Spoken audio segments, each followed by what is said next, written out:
billion since the November elections. How's that? $233 billion increase in wealth for the three wealthiest people. No wonder they were sitting right behind Donald Trump at his inauguration. They couldn't be happier. And it's crazy because I guarantee you, okay, I'm not a mind reader, but I guarantee you from November to now, there were American people who lost their homes, like through these fires or hurricanes or whatever natural disaster, or they got kicked out because they couldn't afford to pay their rent or their mortgage, or they couldn't put food on the table, or they couldn't get new clothes for their kids. They couldn't take care of their car, so now they probably walking in this cold conditions. But those three increased their wealth within 2 months, $233 billion.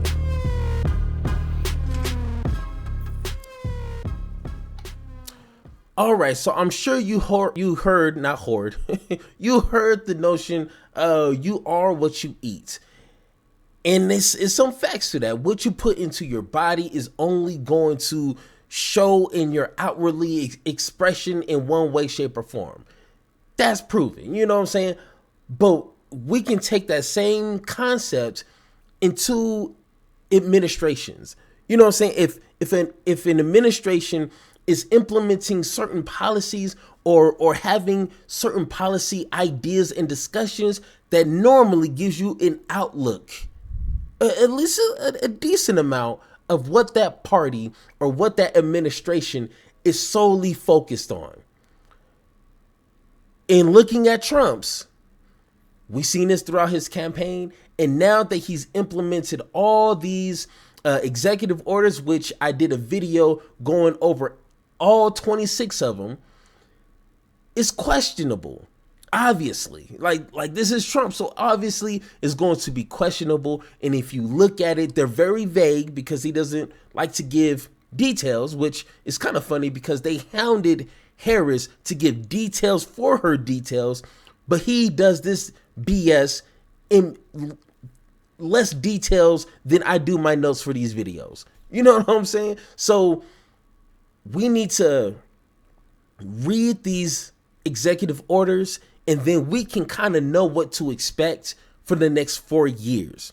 And one thing that Mr. Bernie Sanders is going to point out, which when I watched this video, he let me know, like, it is a reason on purpose on why none of these executive orders directly do some sort of good for the American people. Like day one, he's always talking about day one, he's going to invade Greenland. Day one, he's going to kick out all the Mexicans out. Like, but what about day one making grocery prices cheaper? I don't know. I'm not an executive order professor. Day one, I'm going to control rent and mortgages, making sure these landlords don't, abuse their power. I'm going to give an executive order to increase minimum wage or fix healthcare. No, you don't hear nothing like that. He literally has like 4 to 6 executive orders that's aimed at illegal immigrants in the Mexico-US border, which is some BS. But he has all that energy for that. What about the American people? I don't know. It's kind of weird, but let's go ahead and listen to Mr. Bernie, he that dude, Sanders. I was at the Trump inauguration yesterday, and needless to say, I disagree with much of what he had to say. But what really struck me, however, is not what he said, which was not surprising given his rhetoric, but what he didn't say. The simple truth is that Donald Trump gave a major speech, the first speech of his second presidency, and ignored virtually every important issue facing the working families of this country. How crazy is that? Our healthcare system is broken, is dysfunctional, and it's wildly expensive. Not one word from Trump about how he is going to address the healthcare crisis. Hey, sorry to cut you off, Mr. Bernie Sanders, but once again, that is a good point. He said in a debate, 6 months ago ish, that he has concepts of a plan to replace Obamacare, to fix our broken healthcare system. Has he released this plan? I don't know. I'm not everywhere on the internet, so let me know. But the last time I checked was literally like last week. There was nothing. So once again, if you look at where their policies is heading towards, you can kind of get a glimpse of the administration. And it's not looking good. Or at least it's not looking like it's for the American people. It's looking good for his folks, the 2%, his friends, his colleagues, his amigos, but it's not looking good for the average American person. But hey, I'm just a reader, I guess. We pay by far the highest prices in the world for prescription drugs, sometimes 10 times more than the people in other countries. And he put a executive order that will end Biden's executive order to research on how to lower prescriptions for the American people. He kicked that out. Got you. Okay. And 1 out of 4 Americans are unable to afford the prescriptions that their doctors prescribe. Not one word in his speech on the high cost of prescription drugs. We have 800,000 Americans who are homeless, and millions of people spending 50 or 60% of their limited income on housing. We have a major housing crisis in America. Everybody knows it. And Trump, in his inaugural address, did not devote one word to it. Today in America, we have more income and wealth inequality than we have ever had. The wealthiest 3 people in America now own more wealth than the bottom half of our society. But Trump had nothing to say, not one word, about the growing gap between the very rich and everybody else. Why do you think he had not one word? It is very plain and simple. He only cares about those individuals. He only cares about those who can only benefit him in financial ways. That's it. It is not a secret. It is not something that you have to read all these books and dive into history and kind of dive into conspiracies. No. He put them in front row to where the whole world can see them. That these are the people that I'm looking out for. No regular person. No, not Joe the plumber. Not Tina the MAGA dummy. No. Millionaires and billionaires sat in the front row. Oh my God. And maybe, just maybe, that's because he had those 3 people, the 3 wealthiest people in our country, sitting right behind them at his inauguration. And I should add that those 3 people, if you can believe it, and this really is unbelievable, saw their wealth increase by more than $233 billion since the November elections. How's that? Guys, how much? Hey, $233 billion since November, which was 2 months and some change ago. Guys,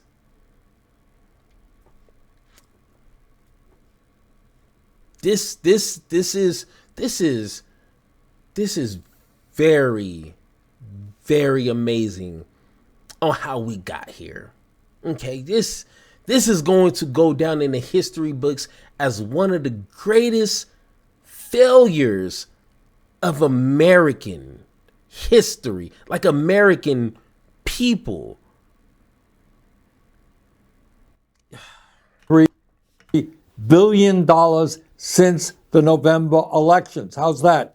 $233 billion increase in wealth for the three wealthiest people. No wonder they were sitting right behind Donald Trump at his inauguration. They couldn't be happier. And it's crazy because I guarantee you, okay, I'm not a mind reader, but I guarantee you from November to now, there were American people who lost their homes, like through these fires or hurricanes or whatever natural disaster, or they got kicked out because they couldn't afford to pay their rent or their mortgage, or they couldn't put food on the table, or they couldn't get new clothes for their kids. They couldn't take care of their car. So now they probably walking in this cold conditions. But those three increased their wealth within 2 months, 233 billion. Bam, bam. During his inaugural speech, Trump did not have one word to say about how we're going to address the planetary crisis of climate change. The last 10 years have been the warmest years ever recorded, and extreme weather disturbances and natural disasters are taking place all over the world, from Los Angeles to India, across Europe to North Carolina. Not one word from Trump about climate change, except, of course, to make it clear that he intends to make this horrific situation even worse with drill, baby, drill. Just brilliant. In the coming months and years, our job is not just to respond to every absurd statement that Donald Trump makes. Our job is to stay focused on the issues that are of importance to the working families of our country, and in fact are widely supported by the American people. Let me just mention a few of them. Yes. Healthcare is a human right, Yes. and we must join every other major country in guaranteeing healthcare to all people through our Medicare for All single-payer program. Healthcare is a human right. Yes, we must take on the greed of Big Pharma and substantially lower the cost of prescription drugs in this country. Yes, we must build millions of units of affordable housing and low-income housing. Yes, we must make sure that all of our young people have the ability to get a higher education by making public colleges and universities tuition-free. Hey, guess what? If that was to happen, I'm 37 years old. I may not be young. I'm probably like right in the middle. You know what I'm saying? But oh, trust me, I'm going to somehow, some way get that education. That is something I would love to do, but I refuse to put myself in hundreds of $1,000s in debt. Don't think so. Don't need. I don't even mess with Rent-A-Center. I don't even rent a car. I own my car. I do not even rent. I don't rent nothing. Well, an apartment. But other than that, don't think so. Let's try again later. Yes, we must work with the global community to combat climate change by cutting carbon emissions and transforming our energy system away from fossil fuel and into sustainable energy. Yes, we must pass legislation to raise the absurdly low federal minimum wage of $7.25 an hour to a living wage of $17 an hour. Anybody who works 40 hours a week in this country should not be living in poverty. Yes. Hey, why is that so hard to understand? If you work 40 hours a week, I don't expect people to work 50, 60, 70, 80. No. People actually love themselves. People actually want to spend time with their family and like do things other than making these other billionaires and millionaires richer. Okay, we enjoy our life. No one working a full-time job, 40 hours a week, should be in poverty. That does not make sense at all. You can't make that math make sense by any means. You can't. Don't try. You are going to hurt yourself. Do not do it. But no, we don't have a problem in America. No. We must pass the PRO Act and make it easier for workers to join trade unions and grow the trade union movement in America. Yes, in order to help fund the needs of working families in this country, we must demand that the wealthiest people in this country, including those individuals sitting right beside Donald Trump at his inaugural, start paying their fair share of taxes. Yes, we must end a corrupt campaign finance system, which allows a handful of billionaires to buy elections and move us rapidly into an oligarchic form of society.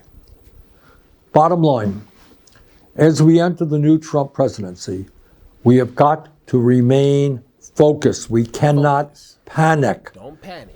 No matter how many executive orders he signs, and no matter how many absurd statements he makes, our goal remains the same.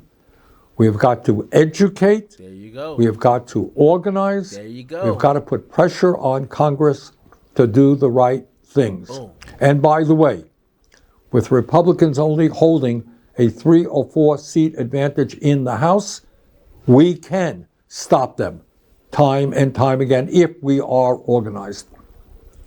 Finally, my friends, we have got to fight to create an America based on economic, social, racial, and environmental justice. Hey, there you go. That's what we've got to work on.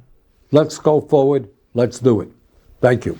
Hey, no, thank you, Mr. Sanders. Hey, the president, the best president that we never had, that we probably don't deserve. Trust me, we don't deserve that, okay? But once again, that was simple to understand, and it sheds a light on all the BS that Trump has already done in the past couple of days and what to expect. That's simple. If you think he's going to fix healthcare, I guess it's not the top of his list. You know, worried about workers' wages. Maybe it's in the next batch of the executive orders. I don't know. You know what I'm saying? Like making the wealthy, the 1-2% actually participate in this thing called American citizenship. No, they're special. They get their own little bubble, their own little privacy. You know, no. I'm sorry, guys. It's not going to work. But, you know, if you understood politics, you would have seen, you've seen this coming. You know what I'm saying? I'm not telling you nothing new. But once again, guys, if you agree or disagree with anything I said in this video, let me know in the comments down below, or hit that Discord button so me and you can have that one-on-one talk. And like always, let's have that conversation.